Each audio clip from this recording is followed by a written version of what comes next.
Bom, vamos começar a nossa roda de conversa pedindo mil desculpas aí pelo atraso. Tinha vários recados chegando de pessoas do tipo, estou chegando, então isso já esquenta inicialmente a nossa conversa, porque o estar chegando já parece parte da nossa rotina, né? Os atrasos dos trânsitos que a gente tem vivido, não só em São Paulo, onde é a sede do Instituto Democracia e Sustentabilidade, o IDS, mas também aqui em Brasília, onde morei também por muitos anos e estamos aqui enfrentando coisas impensáveis antes para Brasília, né? Que são alguns engarrafamentos, congestionamentos aí que ninguém imaginava que fosse viver aqui numa cidade planejada para automóvel. Então, essa roda de conversa aqui, né, em Brasília, com a parceria do movimento Nossa Brasília e como parte da programação do Dia Mundial Sem Carro, para nós é uma honra e uma grande alegria poder fazer a voz de cada um de nós aqui hoje girar em torno desse assunto. Então, queria, antes de falar um pouquinho aqui do para onde vamos, né, convidar para subir aqui para a nossa roda o João Alencar, que é advogado, analista de infraestrutura e gerente de projetos da Secretaria de Mobilidade do Ministério das Cidades. Agradecemos muito a intempestividade até porque ele acolheu o nosso convite. A Maria Rosa Ravelli Abreu, que é professora da UNB, coordenadora do GT de Mobilidade Sustentável da UNB, do projeto Cidade Verde do Campeonato de Extensão. Convidar também o Renato Guareto, coordenador de Mobilidade Urbana do Instituto de Energia e Meio Ambiente, o IEMA, e atua no planejamento e gestão de transporte há alguns anos, né? E o Ronaldo Martins Alves, ciclista e presidente do Instituto Pedala Brasília.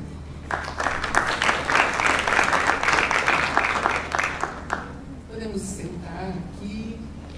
Bom, aqui também está sendo uma grande ação de cooperação. Então, além de termos o Nossa Brasília, o movimento que está, né, emergindo aqui em Brasília, nos moldes do que é o Nossa São Paulo e outros estados também, que a ideia é reunir a cidadania e criar os temas, né, que para nós são bastante importantes do ponto de vista do exercício da nossa cidadania plena, né? Então, Nossa São Paulo, Nossa Brasília, Nossa Belo Horizonte vem nesse convite de nos colocarmos como cidadãos atuantes e construindo a nossa cidade juntos. E o coletivo do Dia Mundial Sem Carro, no qual nós nos inserimos justamente para, junto com as demais entidades que pensaram essa semana, né, em torno do Dia Mundial Sem Carro, perceber aquilo que poderíamos trazer enquanto contribuição, né? E foi aí que surgiu a ideia da roda de conversa, né, para onde vamos, que está acontecendo também nesse momento em São Paulo, na Livraria Cultura, com outros convidados, mas com um roteiro até de perguntas, de blocos que a gente vai estar seguindo aqui. E a ideia é depois até ver, né, assim, depois, quando esse material até estiver na internet, a gente poder olhar um pouco, né, como foi a roda de São Paulo, a roda de Brasília, né, e para onde vamos mesmo com tudo isso.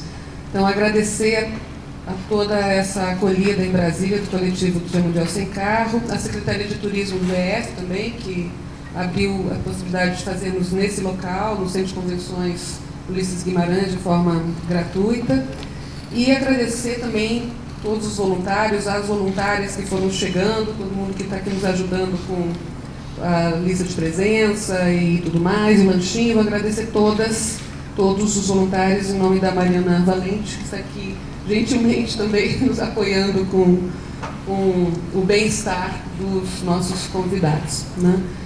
Bom, vamos aqui fazer uma apresentação rapidinha, então, né? O para onde vamos, né? Pode dar mais um clique? Que essa foto até tá boa, né? Porque a gente tem enfrentado dias um pouco piores aqui em Brasília. Pode ir, né? Então, assim, do ponto de vista do Brasil, né, este ano a indústria automobilística deve ter mais de 80 milhões de veículos no planeta, 3,6 milhões somente aqui no Brasil, né? Então a gente fica pensando onde é que essas coisas se encontram, ou se elas não se encontram nunca, né? Vamos lá. Enquanto políticas, né, nacionais, governamentais. Essa também é um dado geral, né? Emissão de CO2 nos centros urbanos, 70% transporte individual, 16% transporte coletivo, 14% transporte de carga. A gente vai poder um pouco, né, ver melhor como é que essas questões da política nacional de mudanças climáticas conversam ou não conversam, né, com também a política de transporte e mobilidade. Vamos adiante? Bom, aqui também dados gerais que a gente trouxe, né? Somente 1% da malha viária de São Paulo é ocupada por transporte coletivo, em Curitiba e Porto Alegre essa malha não chega a ocupar 5% do espaço das vias, e se a gente for olhar Brasília, eu acho que a gente não chega no 1%, né? Vamos lá. Os investimentos também são discrepantes, né? Então, o dado do MDT é que a cada R$1 investido em transporte público, 12 foram utilizados no incentivo tributário para carro e moto. Então, onde isso vai chegar, ou como podemos mudar, talvez, a pergunta para chegar em outras respostas, né? Pode adiante. Acidentes, poluição, perda de produtividade, ou seja, se tudo isso for somado, né, só São Paulo, a deseconomia dos congestionamentos, chega à astronômica quantia de 60 bilhões, né, ano. Então, onde podemos ir na direção de uma equação mais sustentável desses recursos públicos? Vamos adiante. 2011, aí essa parte é mais dramática, né? Quer dizer, você tem a cada 3 dias um Boeing caindo, né? Se formos contabilizar o que significa essas 44 mil mortes resultantes de acidentes no trânsito. E acho que isso tudo, esse dado, por exemplo, nos une a todos, né? Porque, assim, eu acho que cada um de nós conhece alguém na sua rede que já foi vítima de um acidente e alguns com vítimas fatais também. Eu tenho, infelizmente, uma grande amiga nessa situação, né, de morte inesperada por uma situação absurda de acidente no trânsito. Ou seja, pode fechar? Mais um, né? Então, uma das questões, né, que é importante é a política, né, nacional de mobilidade urbana, a nova lei, e justamente uma lei que foi talhada, acompanhada por inúmeros, né, movimentos sociais, inúmeras entidades. Então a gente pode dizer, sim, que é uma lei que é resultado de uma ampla mobilização da sociedade brasileira, né? E ali tem conquistas bastante importantes para, primeiro, todos, né, tomarem conhecimento, para além daqueles que acompanharam e que têm uma relação de ativismo, de atividade política mais próxima, né? Então, a informação, como fazer essa informação chegar a um número maior de pessoas, de brasileiros. Até porque um dos grandes desafios é justamente a relação agora, a imposição, que também é, né, algo conquistado, de que cada município, para além dos 20 mil habitantes, é isso, né, tenha o seu plano local, né, de mobilidade urbana, né? Então também é uma outra questão, que é uma conquista, mas só vai funcionar se tiver mobilização social junto, para que de fato os planos sejam aquilo que a cidade quer e precisa, né? E adiante. Então, não como uma diretriz da política nacional, né? Priorizar transportes não motorizados sobre os motorizados e serviços de transporte público coletivo sobre o individual motorizado. Então, isso é importante, uma mudança de paradigma significativa. Como princípio, a gente destacou esse: equidade no acesso dos cidadãos ao transporte público coletivo, eficiência, eficácia, efetividade na prestação do serviço de transporte urbano. E objetivos: a melhoria das condições urbanas, o que se refere à acessibilidade e mobilidade, e a mitigação dos custos ambientais e socioeconômicos dos deslocamentos de pessoas e cargas das cidades. Pode fechar? Então, estamos aqui na nossa roda de conversa, né?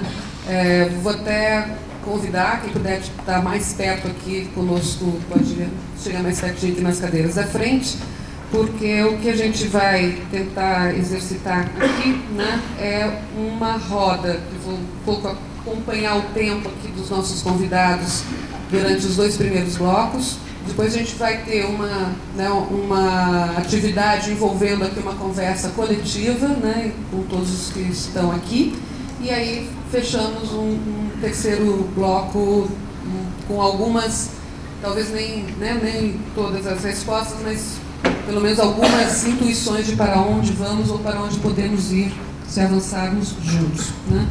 Então, o nosso primeiro bloco, que é justamente o tema da Política Nacional de Mobilidade Urbana, aliás, não podia deixar de começar sem agradecer também a presença do deputado distrital Joey Vale. Até estava brincando com ele, quer dizer, é uma presença de alguém que está aqui pelo compromisso com a causa, né, Joey? Eu esqueci antes, até como cidadão de Brasília, como, né, alguém que vem buscando também mudar alguns paradigmas no sentido, né, da nossa alimentação, né, também comprometido agora com a nossa mobilidade, a nossa circulação de forma efetiva. Então, muito obrigada pela presença, obrigada também a cada um que chegou aqui. Bom, então, podemos começar aqui com o nosso primeiro bloco, né?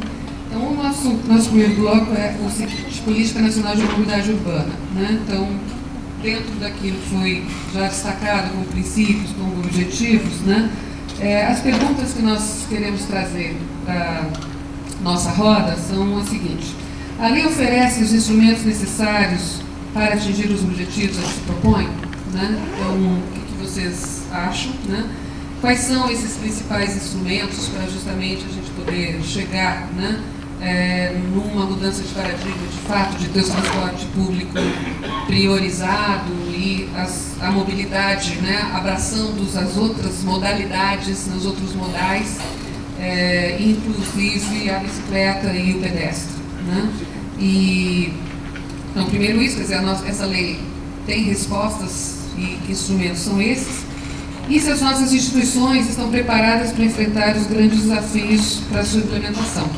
Então, vou colocar aqui o microfone, eu acho que tem que apertar o botãozinho aqui. Acho que podemos começar.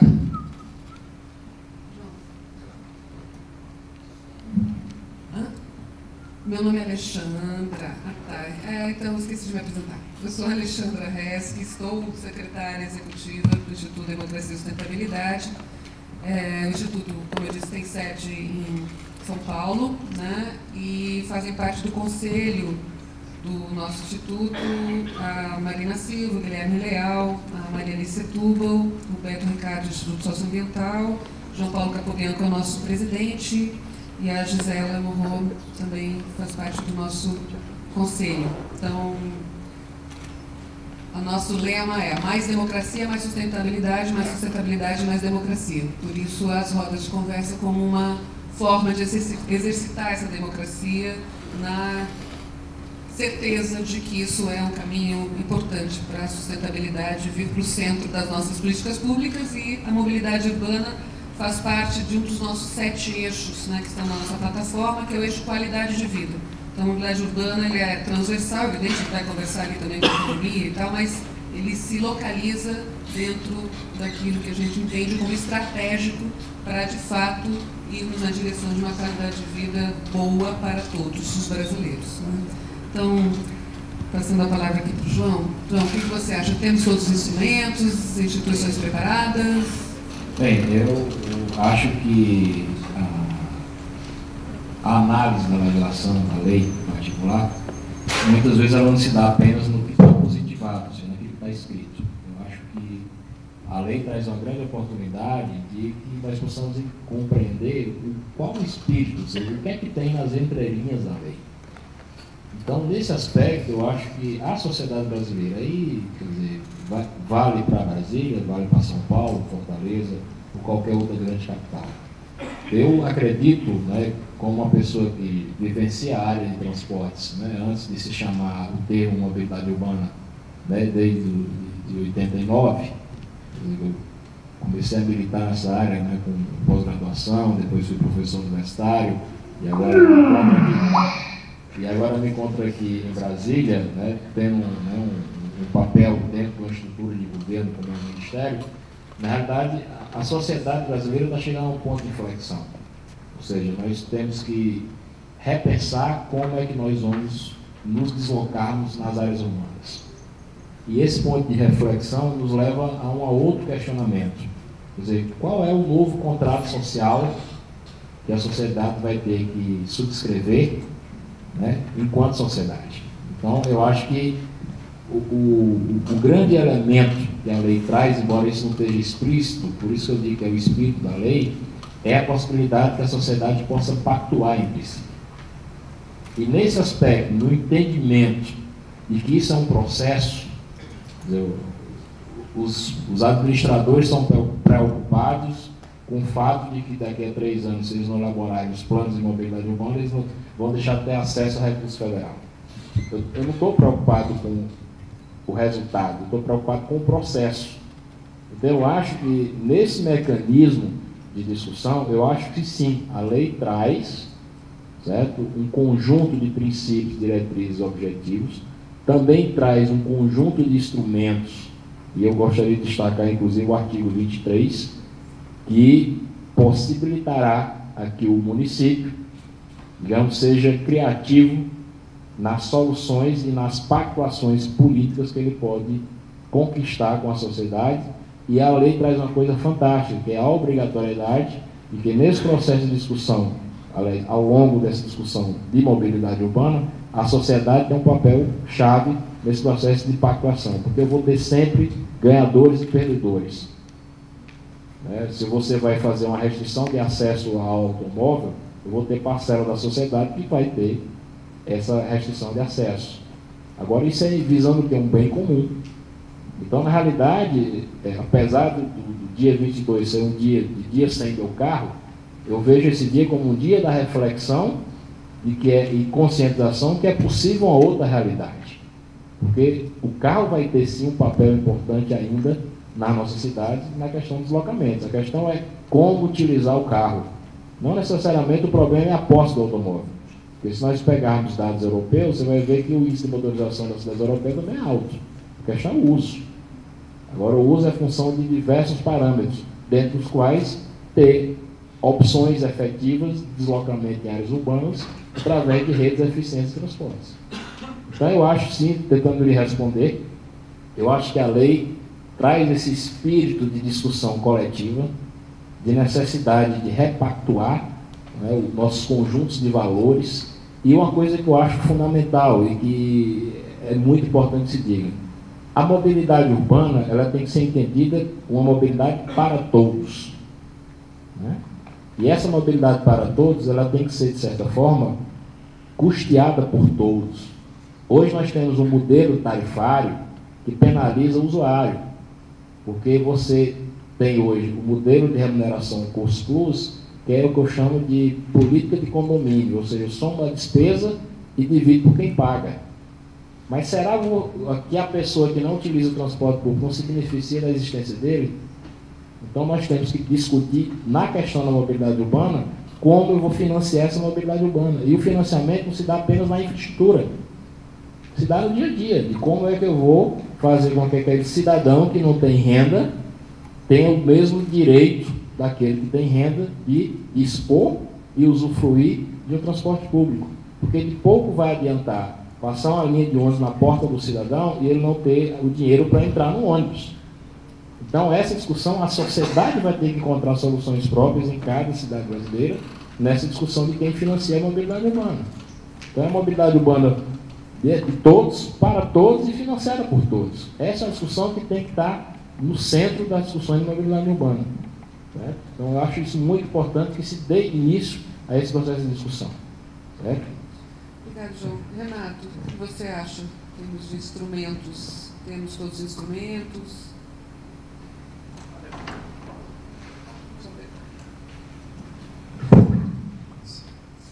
Boa noite, eu agradeço somente o convite. Tem um formato interessante para permitir que a gente debata aspectos que são importantes. Eu acho que tem uma outra premissa também que a gente tem que considerar. Primeiro, não há lei que impeça nenhum governante de priorizar transporte público não motorizado nas cidades brasileiras. Então, eu acho que é importante a gente ter claro que várias soluções já estão disponíveis para os prefeitos, né?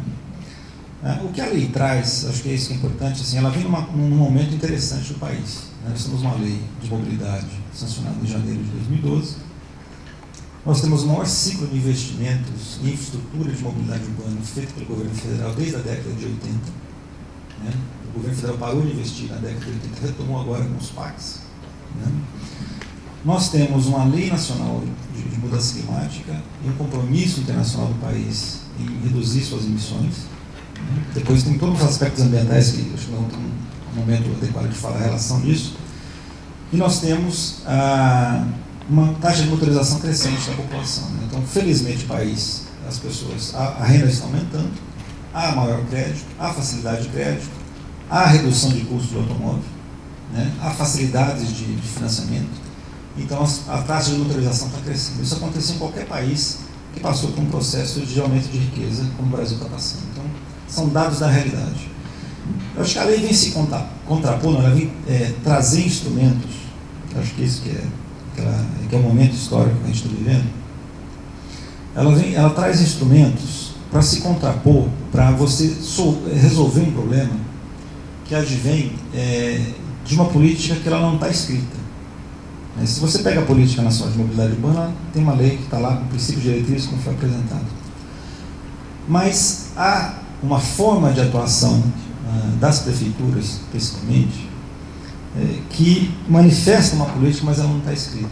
E ela parte do pressuposto, por exemplo, dentre os vários elementos dela, eu queria até trazer isso para debate realmente, para ver se a gente vai percebendo realmente se é isso. Né? Acho que isso que é importante a gente testar algumas coisas aqui. Mas, primeiro, todo planejador urbano e a maioria das prefeituras parte do pressuposto de que um dia todas as pessoas vão ter um carro. Isso está implícito. Você não vai ver isso escrito em nenhum lugar. Mas as cidades são pensadas, são planejadas para ter as melhores condições possíveis de receber uma frota crescente de automóveis, proporcionar a melhor condição de circulação possível. Isso não está escrito em nenhum lugar. Então, parte do pressuposto que um dia todas as pessoas vão ter um carro. Isso não é factível do ponto de vista social, ambiental e econômico. Né? O que tem que ser discutido é como nós garantimos para todas as pessoas a acessibilidade às oportunidades que a cidade oferece. Né? Porque isso é uma questão de equidade. Né? Então, mobilidade urbana, ela vai além de um problema de engenharia de trânsito e transporte. Acho que isso já é um consenso no nosso setor. Nós estamos falando aqui de política, nós estamos falando aqui de sociologia, nós estamos falando de urbanismo. Então, são várias áreas de conhecimento que que se relacionam nas questões de mobilidade urbana. Então, a lei, ela traz um conjunto de princípios e diretrizes que, no nosso entendimento, ela é já auto-aplicável. Então, me parece que a população, ela pode questionar qualquer projeto hoje viário de uma cidade, de um governo do estado, em que não haja prioridade para o transporte público, não se trate da bicicleta e não se pense nos pedestres. Então, ela é auto-aplicável. Segundo, que ela traz um conjunto de instrumentos que a gente chama de gestão da mobilidade. Uma prefeitura, ela pode combinar a prioridade para o transporte público, desestímulo ao uso do transporte individual, inclusive por aspectos ambientais. Então, determinados bairros que tiverem saturação de poluentes, de emissão de poluentes, e também aí vale ruído, né, ele pode direcionar projetos específicos para aquela região. É muito comum na Europa você ter regiões em que a velocidade máxima é 20 por hora, e não entra determinados tipos de carro, então você tem instrumentos de gestão. Depois vamos poder, ao longo do debate aqui, detalhar um pouco mais isso. Tem um terceiro elemento que eu acho que é importante, que são os planos de mobilidade. Nas cidades com mais de 20 mil habitantes, entre 20 e 60 mil habitantes, normalmente não se tem transporte público. Então, essas cidades, pela lei, tem que tratar do não motorizado, que é calçada e bicicleta. Acima de 60 mil habitantes, começa a surgir sistema de transporte público, com 15, 20 ônibus, e aí, então, já é necessário que o município trabalhe no plano de mobilidade, o não motorizado e também o motorizado. Nas cidades maiores, aí você vai aumentando a complexidade até chegar nos metrôs e sistemas de transporte público. Bom, então você tem uma lei, numa conjuntura, que traz instrumentos de gestão, ela traz, o enunciado da lei traz o apoio do governo federal nos financiamentos de projeto, no artigo 25, acho que é o último lá, fala que o governo federal vai continuar financiando, porque é importante que a gente tenha investimento permanente na solução dos problemas urbanos. E depois eu queria, eu só vou começar acho, o assunto, para poder retomar, mas é que também esse elemento do plano de mobilidade urbana não seja visto como um passe de mágica. Quer dizer, a partir do momento que a cidade tiver o plano de mobilidade, parece que todos os problemas vão ser resolvidos. Esse é um outro grande equívoco, né? É importante discutir, planejar para quê? Se é para aprimorar esses princípios não manifestos da política que eu falei. Hoje um prefeito, se quiser, ele poderia, né? Com a lei você pode questionar, fazer uma política voltada para o automóvel exclusivamente, né? O plano de mobilidade, a gente entende que ele tem que ser um plano transformador dessa realidade. Ele tem que trazer elementos de priorização do transporte público, de aumento da participação do transporte público não motorizado no conjunto de deslocamentos da população. Ele tem que trazer uma proposta de redução do consumo de energia, emissões de poluentes para melhorar a qualidade do ar, um compromisso com redução de gás de efeito estufa, de acessibilidade para as pessoas, de dar oportunidade para as pessoas acessarem os bens que a cidade promove, todas as melhorias que a cidade promove. Se o ser humano hoje está morando na cidade, porque tem vantagens. Essas vantagens têm que ser democratizadas para todos. Então, eu inicialmente queria colocar esses elementos, eu espero que a gente aprofunde no debate, porque existe um desafio colocado para esses planos também. Que tipo de plano vai ser esse? O que a gente quer com um plano desse? E esses princípios não manifestos, tem vários aqui que a gente pode começar a trazer. E só para terminar, é interessante perceber uma outra coisa.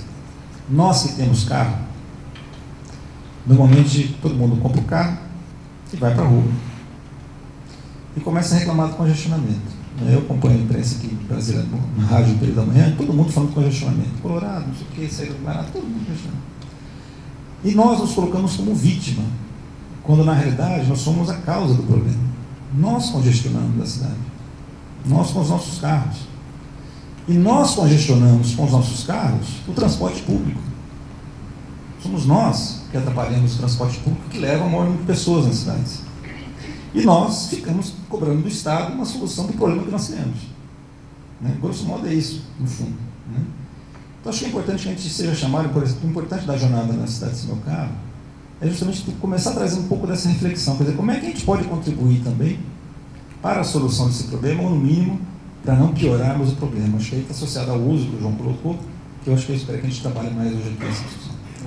Pode passar então até para o Ronaldo aqui, porque justamente quando você coloca, né, a nossa responsabilidade e também quais são as opções que o gestor público acaba fazendo do ponto de vista, né, do seu modelo, né, de transporte, mobilidade urbana, Brasília então teve lá a iniciativa, né, com relação às ciclofaixas, mas na verdade minha pergunta é, né, atende àqueles que já estão fazendo uma opção por uma outra forma, né, de mobilidade na cidade? A gente acaba ouvindo falar da ciclofaixa como ciclomortes, né? Tem outras relações de parâmetro que acabam não sendo utilizadas, como, por exemplo, você realmente coibir que o carro circule em cima daquilo que está, a princípio, né, supostamente a serviço de uma outra forma de mobilidade. Então, como que você considera isso? Como é que o Instituto Pedala de Brasília tem se posicionado com relação à mudança de atitude, ou seja, escolher a bicicleta, e como escolher a bicicleta numa cidade que, enfim, ainda não está preparada para isso? Boa noite a todos. Eu queria muito agradecer ao André e a você, Alessandra, pelo formato. Nesse tanto tempo mexendo com essas coisas, a gente se aborrece com a chance de não ouvir as pessoas que estão do lado de lá, e como já teve muitas vezes do lado de lá, acaba o tempo e as pessoas vão embora insatisfeitas. Mas antes de responder a pergunta relacionada com mobilidade não motorizada por bicicleta, eu quero só fazer uma volta em relação à própria lei. Se vocês olharem aqui no introdutório da lei, vocês vão perceber que as discussões para a construção desse documento, ela começa lá por decretos-leis de 41. A primeira vez que eu tive contato com este documento que resultou nesse agora foi em 95. Né? Ainda falando naquele tempo era só os mestrados em ecologia, você não tinha mestrados em planejamento e gestão como tem hoje. E desde 95 para cá, entre 2001 e 2002, o documento do Goldman, que é mais ou menos o que formatou isso. O interessante é que esses documentos, que são documentos estruturantes, documentos que vão formatar uma premissa de gerenciar a vida das pessoas, são construídas num perfil de construção legislativa que imagina que as pessoas não mudaram, ou que as cidades não mudaram.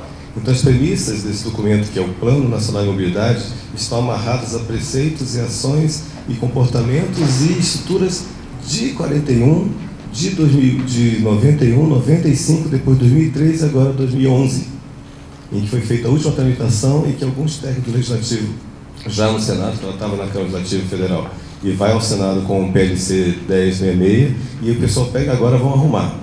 Em geral, o trabalho legislativo ele é feito em cima, no contexto agora da experiência mais recente, no contexto do Congresso, ele é feito em cima da experiência de construção legislativa do mundo inteiro. Um copia e cola muito gente boa, sabe? Então você consegue perceber que no contexto dessa legislação que está aqui, ela é um baita desse documento, sabe? Em que você pega soluções muito bem pensadas para situações fora daqui e tem que incorporá-las aqui, até porque naquele momento, vamos pensar agora 2010, que ela começa efetivamente a tramitar mais rápido, a população, a comunidade começa a se movimentar, começa a se expressar, começa a se incomodar. Então isso faz com que o final desse documento seja um pouquinho mais positivo do que as primeiras documentações que eu tenho arquivado desses todos os documentos, que estão lá atrás. Então isso é uma prova cabal de quando a gente se movimenta, de quando a gente se mobiliza, quando a gente participa, quando se acorda, a gente pode inferir, pode interferir e pode colaborar. Essa é a primeira coisa importante relacionada com o perfil da legislação que está aqui hoje, sancionada, com vetos importantes, mas sancionada. Uma outra coisa, só para finalizar essa parte da lei, é o contexto da primeira pergunta. Assim, ela, como lei construída, baseada em exemplos, e exemplos que podemos considerar bem ou mal sucedidos, não são nós que podemos julgar, até por falta de conhecimento. Mas ela traz, sim, os instrumentos necessários para fazer a sua aplicabilidade. Mas eu vou direto ao último ponto, que é, estamos capacitados e preparados para a sua implementação? Eu vou pegar como exemplo que nós temos aqui alguns, até mesmo do Ministério das Cidades. Quando nós fomos fazer os primeiros estudos que conceberam aquilo que era o Estatuto das Cidades, certo? Também levou um tempo para ser concebido e hoje é uma lei que obriga a fazer uma porção de coisas, dentre as quais a organização dos planos diretores municipais. Eu não sei a experiência que vocês têm com isso, mas eu tenho a oportunidade como gestor. Exato.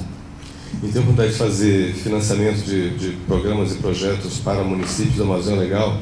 E uma das coisas muito interessantes era acompanhar no município a criação dos planos diretores. Se nós formos fazer um voltinha no tempo e ir nos municípios que, mesmo com boa estruturação técnica, com o mesmo município que tinha gente capacitada e fizeram bons documentos, vamos dar uma olhada agora como se encontra a implementação desses planos diretores. Certo? Então, um receio curioso, né? A história de estar sempre ser otimista, mas extremamente observador, é o perfil do que pode acontecer com o perfil desse marco dessas leis macro. Né? São marcos legais importantes e que são mais ou menos, de repente alguém acordou e falou assim, olha, nós precisamos de um plano nacional de resíduos sólidos. Estão acompanhando por aí? Certo? Nós precisamos de um plano nacional de mudanças climáticas. Nós precisamos de um plano nacional de mobilidade urbana. Não se cita em nenhum momento, só um parênteses rapidinho, a mobilidade rural. Certo? Nós precisamos de um plano de saúde pública, nós precisamos do plano. E as pessoas são dinâmicas, a vida da cidade, a vida é dinâmica. Então esses planos que levam um tempão para serem concebidos, esbarram naquilo que é o momento que as pessoas vivem. Mas, de novo, sendo otimista, estão passando por um momento que isso é bom. Porque, queira ou não, acho que tem muita gente interessada e muita gente importante capacitada nessas discussões. Eu respeito muito o trabalho das pessoas que são técnicas nas suas áreas e se abdicam a fazer aquilo que foi determinado. Mas, voltando agora à história da opção, num caso específico mesmo do nosso Distrito Federal. Com certeza, nós somos talvez um dos grandes exemplos que não se deve ser feito, no contexto até da concepção do próprio Lúcio Costa. Nós temos uma cidade concebida para separar pessoas, tá certo? Okay? Não vamos questionar, não sou urbanista, sou apenas biólogo, certo? Mas o interessante é, temos uma cidade sim pensada para separar e setorizar a cidade. Então você setoriza, como você faz para otimizar o deslocamento? Se toda vez que precisar, o setor de farmácia tem que pegar e deslocar, não importa de que modal eu vou usar. Vou ter que sair de tal lugar e vou ter que ir lá na farmácia. Porque talvez o ideal seria eu ter perto do meu, que é uma concepção urbanística mais interessante, ter todos os componentes da necessidade da população perto da sua moradia. Então eu precisava ir a pé, ou bicicleta, 3 quilômetros. A Calói acabou de lançar uma campanha de vá menos de 3, mais like, tá certo? Mas esse é um contexto. Nós temos uma cidade pensada para ser separada, para ser segregada mesmo na sua... Isso impõe o deslocamento maior. Então você consegue, por exemplo, uma cidade que foi pensada e teoricamente concebida para ser moderna. Moderna é um conceito de quando? Tal qual a lei. Moderna a ser concebida lá em 1960. A modernidade de hoje é a modernidade da integração, realmente, né? Você pode deslocar-se facinho de um lado para o outro. Perceberam que nós moramos, eu não moro em prédio, no plano piloto, eu moro em casa. Mas as pessoas que moram em apartamento, quantos nós conhecemos o cara da nossa porta do lado? Tá certo? Então, essa setorização ela complica todas as formas de interrelação das pessoas, inclusive a movimentação dentro das cidades. Então, nós não estamos preparados para aquilo que nós estamos vivendo agora, que é uma lei que vem, sim, impor uma certa urgência de comportamento, de opção. Se essa opção é A, B ou C, não importa, mas nós vamos fazer opção. E voltando à história da não preparação, vamos nos nossos gestores. Um carinho para tomar decisão, se aquela proposta que está prevista naquela lei macro, que vai ter que se obedecer pelo meu contexto técnico mais perto de fazer a minha lei local, ele vai ter que tomar a decisão de fazer isto ou aquilo por aquele orçamento que ele previamente foi instruído no ano anterior. Se esse camarada não estiver muito capacitado para compreender que, apesar do plano, apesar da lei, apesar do histórico de crescimento e dinâmica do cidadão e das cidades, como que ele vai tomar a decisão? É o que nós temos aqui nesta semana que nós estamos vivendo, tá certo? Em que o nosso transporte público, extremamente escrachado o tempo inteiro, ele só tende a ser cada vez pior em função da tomada de decisão. Então falta qualificação, falta capacitação, falta sensibilidade e falta visão para esses gestores. E aí é a história de não estamos preparados, apesar de que a lei, com seus grandes avanços em relação à sua elaboração técnica, realmente ela é um ganho para a comunidade. Mas esse primeiro momento, e em relação ao transporte motorizado, que é absolutamente uma coisa que, no nosso caso, desta cidade, em que a previsão de estrangulamento viário total é para 10 anos, pouco mais do que São Paulo, o que se tem hoje é a opção, uma sensação de opção para, quando estrangular, eu vou ter algo de opção. O que é esse algo? Pode ser a ciclofaixa, o acostamento ciclado pensado pelo governo Arruda, que está lá no Lago Sul, Lago Norte, subida das pontes, tá? Pode ser ciclovias, com muita luta de 12 anos aí brigando para que os projetos executivos virassem obra, que estão um pouco acontecendo, apesar de todas as nossas discrepâncias de pensamento, mas a concepção que é quase pessoal, é que nós vamos literalmente chegar no momento que vai ser uma alternativa única, porque o meu carro vai ter que ficar parado, porque se eu quiser sair, está engarrafado dentro da porta do prédio. O cara vai buscar a bicicletinha de R$250 no supermercado e vai botar na rua. Vai ser a única opção que ele tem para deslocar-se a mais do que 7 km. Então, é uma expectativa, a gente aguarda um pouquinho mais do debate. Então, Ronaldo, assim, quando o Lúcio Costa pensou, né, Brasília, né, ele pensou os nossos comércios como, de fato, aquele lugar que ia ser mesmo acessível. Eu ia estar ali, ia ter a padaria, ia ter a farmácia, eu ia poder andar a pé, né? Agora, né, o que faz você mudar até assim, uma proposta de um plano integrado para uma forma de organização do mercado, né, onde aí você vai ter especializações nos nossos comércios locais, da farmácia, da elétrica e tal, e vai perder, né? E acho que até a gente tem aqui só a única quadra que respeitou a ideia original de estar voltada para dentro da quadra, né, é hoje considerada uma das mais feias, aquela na Zona Norte, a 405 ali, né, que tem aquelas rampas, né, voltadas para onde o carro passa. Super desvalorizada, mas se você pensar, é a única que foi na direção de se voltar para dentro das quadras. Então, de que lugar o consumidor, né, optou por mudar a lógica do plano concebido? E acho que a Maria Rosa pode nos ajudar a fazer essa relação, assim, do ponto de vista, né, da academia, pensando no planejamento, pensando na cidade, tendo essa lei, né, temos todos os instrumentos nela e são suficientes para que de fato se materialize?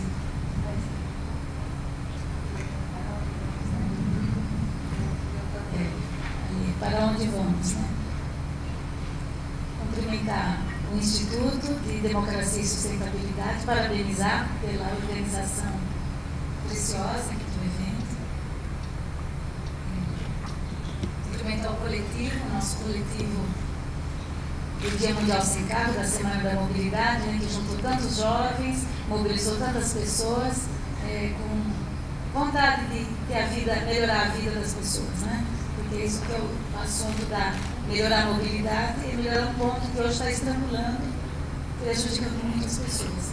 Eu acho que tanto o João quanto o Boareto falaram bem, participam já há muito tempo, né, da legislação, da construção da lei, colocaram os pontos principais. Aliás, você já colocou os principais pontos, que é a diretriz em relação ao prioridade ou não motorizado, né? A questão da mitigação da emissão de gases de efeito estufa e também a questão da equidade, né? Que são 3 pontos-chave dessa lei, que, como colocou o Ronaldo, é uma lei estruturante, é um marco. Então, eu não sou da área de transportes, sou da área de educação, trabalho mais o campo transversal do meio ambiente, e o transporte a mobilidade é ligada à questão ambiental e à questão da cidadania, né? Então, eu acho que a mobilidade que nós temos hoje, quando você pergunta aí no Instituto aonde vamos a cada vez mais para uma sociedade mais excludente na mobilidade. Então, a gente tem uma visão muito crítica, não da lei, uma visão muito crítica de como os planos diretores de transporte vêm sendo implementados e vêm sendo construídos nos últimos anos. E, em primeiro lugar, ela agudiza, ela amplia a exclusão. O pobre fica em ônibus extremamente precários, caros, com a tarifa não integrada, e a população com maior renda consumindo os automóveis com uso intensivo do automóvel. Como bem colocou a presidenta Dilma quando ela lançou agora o projeto do metrô de Curitiba, eu achei muito interessante o que ela falou. Porque Curitiba é uma cidade com os maiores índices de uso de automóvel do país. E tem um modelo de transporte que era considerado transporte público modelo.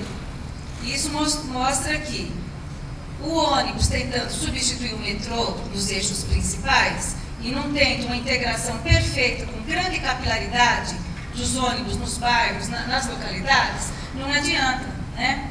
Então, você tem que ter alta capilaridade de atendimento. E tanto é que as pessoas, não tendo um bom transporte público, continuam usando o automóvel. E no metrô, quando ela lançou o projeto agora no final do ano passado, ela colocou: não somos contra o automóvel. É um bem de consumo da nossa etapa histórica. Ele não precisa ser... Ele é um bem da família, do passeio, passear com os amigos, usar de vez em quando. Ou, conforme o tipo de emprego, a pessoa às vezes precisa, um corretor, uma pessoa precisa circular. Mas são profissões muito específicas que precisam de usar o automóvel com intensidade no cotidiano. Então, agora, essa pesquisa que foi feita a semana passada, eu achei interessante lá em São Paulo, que eles colocaram, cerca de 80% dos paulistanos disseram: se tivesse um transporte público bom, eu gostaria muito de deixar o carro em casa. Então, não é verdade que as pessoas são apaixonadas pelo automóvel. As pessoas gostam do automóvel como aquele instrumento de liberdade, de prazer, tudo isso. Mas, para o dia a dia, você tem que ter o transporte. Agora, então vem o ponto. Nós entendemos do que eu tenho participado. Eu participo de grupos de estudo comunitário, junto lá com alunos e professores de várias áreas. Do urbanismo, principalmente professores do urbanismo, da arquitetura, que trabalham o conceito novo da cidade passeável, da cidade mais humana, isso que foi colocado, da cidade que junta as pessoas. A escala das pessoas. Porque o que está acontecendo? Cerca de 80% no Brasil da população já está nas cidades. Então é aqui nas cidades que nós temos que trazer a natureza. Porque é muito bom a natureza. O passarinho, o vento, as árvores. Agora, isso precisa a cidade ser passeável, ser para as pessoas. Então tem que ter realmente uma inflexão nesse modelo de transporte. Então o que vem acontecendo, só para resumir, depois eu posso colocar mais alguma coisa, do que nós temos entendido, de modo bastante crítico, as medidas aqui do Federal. Não está sendo implementada o que a lei da mobilidade diz, prioridade ao não motorizado. Nós aprovamos um plano diretor de transportes que vai fazer cerca de grandes eixos rodoviários, todos trazendo cerca de 10 pistas, esse agora do sul, aqui do Gama, são 6 pistas que vêm de automóvel. Então, qual é a filosofia que subjaz ali? Se eu faço uma pista de automóvel para 6 pistas, para mais 6 pistas, ao lado das vagas que já tem. Nós temos levantamento das reformas anteriores, dos alargamentos anteriores das nossas vias. Quando se alargou a BR-020 aqui para Sobradinho, em 2007, tem as fotos, os depoimentos, o governo, no momento, falava, puxa, finalmente vamos solucionar o problema do congestionamento. Se alargou, se gastou muito dinheiro público para asfalto e para viaduto. Hoje está totalmente congestionado novamente. E assim acontece com todos os grandes eixos. O que é que o Plano Diretor de Transporte do Distrito Federal aprovou? Aprovou duplicar esses eixos novamente. Há um custo de cerca de 1 bilhão cada eixo. É muito dinheiro, 1 bilhão. Aí nós fizemos um levantamento. Se pusesse um trem para Sobradinho e para Planaltina, quanto custava? Se pusesse trem para a área do Gama, de Valparaíso, até na região, até para Pirinópolis, para Unai, porque isso é muito agradável. Nós estamos um pouco ilhados aqui no Distrito Federal. Então nós temos que começar a ter mais facilidade, amigabilidade de conhecer a nossa região. Lusiânia é uma cidade histórica do século XVIII, Pirinópolis. E o acesso é difícil. Bom, resumindo, não lamentamos, no nosso entendimento, estamos na contramão do não motorizado, da mitigação do ar, porque nessa última, aí quando teve a licitação dos ônibus, a comunidade foi no Ministério Público e pediu que se licitasse ônibus mais saudáveis. Ônibus com motor atrás, para ser mais silencioso, com um freio moderno, com um câmbio automático e, se possível, já que desse início à energia limpa, aos ônibus elétricos. A China está com um plano de até 2020 colocar cerca de 5 milhões de ônibus. Hoje ela já tem 500 mil na rua. A Europa toda tem ônibus elétrico, fazendo o que eles chamam de uma política de mobilidade, que se chama transição para uma sociedade de baixo carbono. Então, de fato, estão colocando. E aí, para ter capilaridade, além de já ter uma excelente rede de metrô, uma excelente rede de trens metropolitanos, excelente rede de ônibus paralela, né, que ajuda, ainda agora temos ônibus de bairro, que passa rua por rua. Então, se eu tenho que ir na padaria, levar a criança na escola, e no posto, no correio, você tem um ônibus de bairro elétrico, já há 5 anos em Paris. E tem ainda metrô de superfície, nas grandes avenidas. É um metrô subterrâneo. Então, veja bem, é lamentável, com toda a experiência, nossas autoridades viajam, agora mesmo nós, para nosso evento, convidamos a diretora do metrô, para a nossa roda de conversa no sábado, convidamos outras autoridades de transporte, todos estão na Alemanha, e é muito bom que estejam lá. Vem de uma feira de mobilidade, vão ver trens modernos, metrôs. Há poucos meses foram todos, é muito bom. Recentemente o nosso governador foi na China, viu uma fábrica de ônibus elétrico. Nós ficamos felizes, falou, puxa, ele vai trazer a fábrica, isso gera emprego verde. Aí disse que não gostou da fábrica, parece. Então, por quê? Porque você tem aí uma pressão, de repente, para você ficar no antigo. Como nós tivemos uma pressão no final da Segunda Guerra, para destruir toda a nossa excelente malha de trens de passageiros, destruímos uma coisa que foi feita com muito sacrifício da economia da época, só pelo asfalto. Podia ficar paralelo, é o que se chama equilíbrio de modais, diversidade. Eu acho que você também traz essa questão, né, Maria Rosa? A gente está pensando numa política, né, Nacional de Mobilidade Urbana, mas ela está absolutamente conversando ou não conversando com a Política Nacional de Mudanças Climáticas e também com o próprio modelo de desenvolvimento econômico que está à frente, né? E que nos coloca aqui na posição de também nos posicionarmos, né? Assim, é isso mesmo que queremos. E antes de passar aqui para o segundo bloco, que vai justamente a gente vai aprofundar essa questão, né, dessas conversas ou não conversas entre essas políticas, queria também, né, colocar que o Instituto Democracia e Sustentabilidade ele foi criado por 37 pessoas absolutamente comprometidas com essa busca de uma mudança, né, para o Brasil que queremos.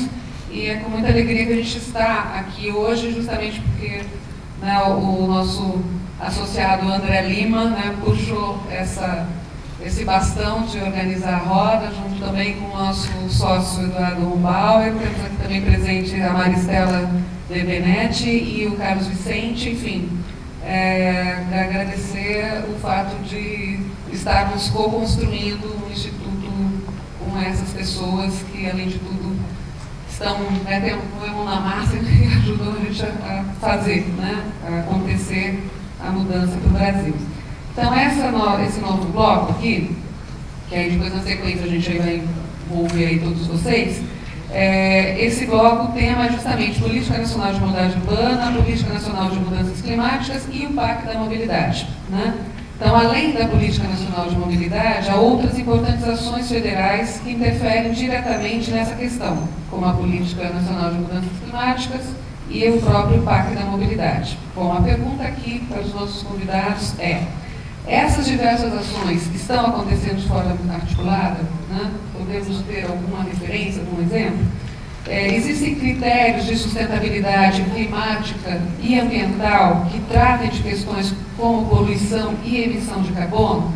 A questão é a seguinte: se todo mundo hoje realmente decidir deixar seu carro em casa e passar a usar o ônibus, independente de não ser ainda o transporte mais adequado, isso resolve? Impacta menos na nossa pegada de carbono? Aumenta ou diminui, né? O que acontece? Quais são os principais desafios, então, para os governos, né, federal, do Distrito Federal e as nossas cidades aqui do entorno, para que essa agenda da mobilidade avance em consonância com as políticas de clima e meio ambiente? Então, assim, joguei essas 3 questões, não precisa responder todas elas, acho que cada um de vocês tem, né, uma familiaridade com uma dessas questões, e eu vou justamente nessa rodada começar pelo Renato Guareto, né, que nos inspira a importância. Vou provocar mais, né? Porque acho que é isso que é legal do formato, né? Porque ninguém é obrigado a concordar com tudo que nós estamos falando, né? Acho que justamente é importante essa troca de impressões, né?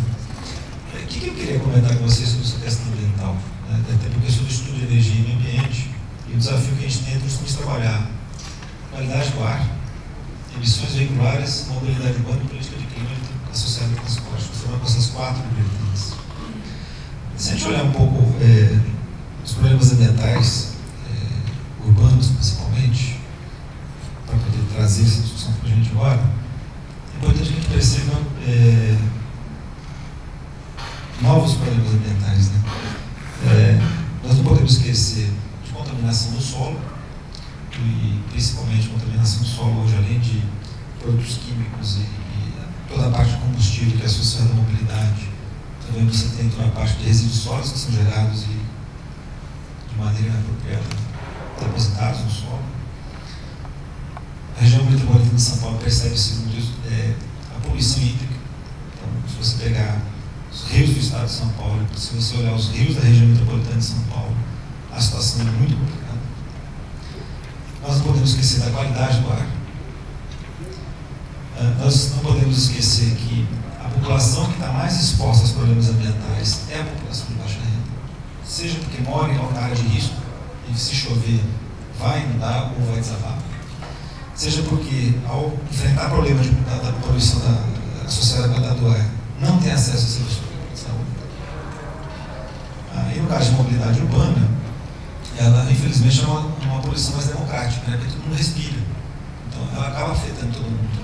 Só que a criança, e a criança pobre, o idoso idosos de baixa renda são os que mais sofrem dos problemas ambientais gerados na comunidade urbana, fora ruído que não foi.